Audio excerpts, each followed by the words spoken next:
매일 묵상 23년 2월 26일 주일. 하나님을 의지하면 복받습니다. 예레미야 17장 1절에서 11절 말씀. 유다의 죄가 철필로 기록돼 금강석의 뾰족한 끝으로 그들의 마음판과 그들의 제단불에도 새겨졌다. 그들의 자녀들이 그들의 제단들과 높은 언덕이 푸른 나무 곁에 서 있는 아세라를 기억한다. 들에 있는 내 산아, 내 나라 도처에 있는 죄로 인해 내가 내 재산과 내 모든 보물들을, 내 상당들을 약탈물로 줄 것이다. 내가 내 몫으로 준 땅을 너는 잃을 것이다. 내가 알지 못하는 땅에서 내가 너로 하여금 내 제적들을 섬기게 할 것이다. 이는 내가 내 진노에 불을 붙여 그것이 영원히 탈 것이기 때문이다. 여호와께서 이렇게 말씀하셨다. 사람을 의지하고 육체를 그의 힘으로 삼는, 그래서 그 마음이 여호와를 떠나는 사람은 저주를 받는다. 그는 사막의 덤불과 같아서 좋은 일이 생겨도 보지 못하고 광야의 메마른 땅에서 아무도 살지 않는 소금 땅에서 살 것이다. 그러나 여호와를 의지하고 여호와를 신뢰하는 사람은 복을 받을 것이다. 그는 물가에 심어서 시냇가에 뿌리를 내린 나무 같을 것이다. 더위가 닥쳐와도 두려워하지 않으며 그 잎이 항상 푸르다. 가뭄의 해에도 걱정이 없으며 그치지 않고 열매를 맺는다. 마음은 모든 것보다 거짓되고 몹시 병들어 있다. 누가 그것을 이해할 수 있겠는가? 나 여호와는 마음을 살펴보며 생각을 시험해 각 사람을 그의 행동에 따라 그의 행위의 열매에 따라 보상한다. 부당한 수단으로 불을 얻는 사람은 자기가 낳지 않은 알을 품은 자곳에 같다. 그 인생의 반이 지나갈 때 부가 떠날 것이고 결국에 그는 어리석은 사람이 될 것이다. 아멘. 묵상 길잡이.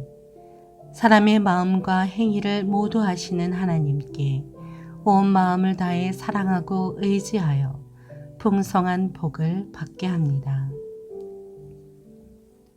예레미야 17장 5절에 사람에 해당하는 히브리어 아담은 인간을 총칭하는 단어로 사람이 땅, 즉 티끌의 존재의 근거를 두고 있음을 암시합니다.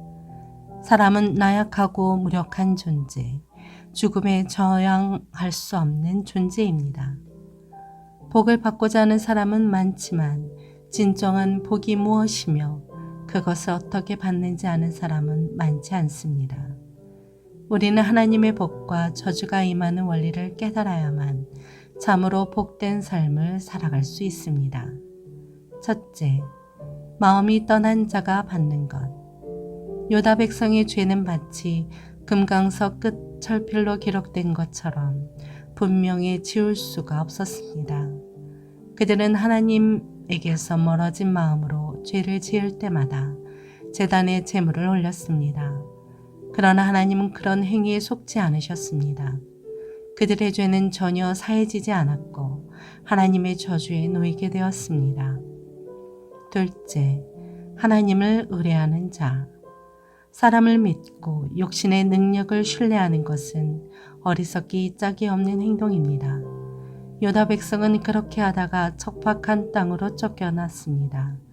그러나 살아계신 하나님을 믿고 의지하는 사람은 물가에 심긴 나무와 같이 풍성한 열매를 맺습니다. 하나님을 의지하지 않으면서 복받을 생각을 하지 마십시오. 셋째, 중심을 아시는 분. 하나님은 거짓되고 부패한 사람의 중심을 완벽히 꿰뚫어 보십니다. 사람끼리는 경건한 척 서로를 속일 수 있지만 하나님은 속일 수 없습니다. 중심이 부패한 사람은 아무리 경건한 척해도 하나님께 인정받을 수 없습니다. 우리는 외식적인 신앙에서 벗어나 하나님을 중심에 모셔야 합니다. 하나님을 의지하는 사람은 참으로 복된 인생을 살 수 있습니다. 하나님이 은혜로 죄를 용서해 주시고 그 삶을 붙잡아 주시며 인도해 주시기 때문입니다. 그러니 세상 헛된 것이 아닌 하나님께만 시선을 고정하고 그분만을 의지하며 살아가시기 바랍니다. 삶의 적용. 사람은 아무리 많은 재산을 가지고 있다 할지라도 그것이 그 사람의 행복의 전부는 아닙니다. 오히려 그것 때문에 마음을 괴롭히는 것들이 너무나 많습니다. 대기업의 재산 다툼으로 가족이 서로 원수가 되어 세상에 낱낱이 공개되는 것을 보아도 알 수 있습니다. 욕심 때문입니다. 욕심은 결국 범죄를 유발하고 그 사람을 패망의 길로 이끌게 됩니다. 잠언 10장 22절에 보면 여호와께서 주시는 복은 사람을 부하게 하고 근심을 겸하여 주지 아니하시느니라 라고 말씀하셨습니다. 주는 자의 축복이 진정한 여호와께서 주시는 복인 것입니다. 그 누구보다 하나님을 가까이 하며 그분만을 의지하는 삶을 사십시오. 기도합니다. 주님, 두 마음을 품지 않고 하나님만을 중심에 모시고 살게 하옵소서. 예수님의 이름으로 기도합니다. 아멘.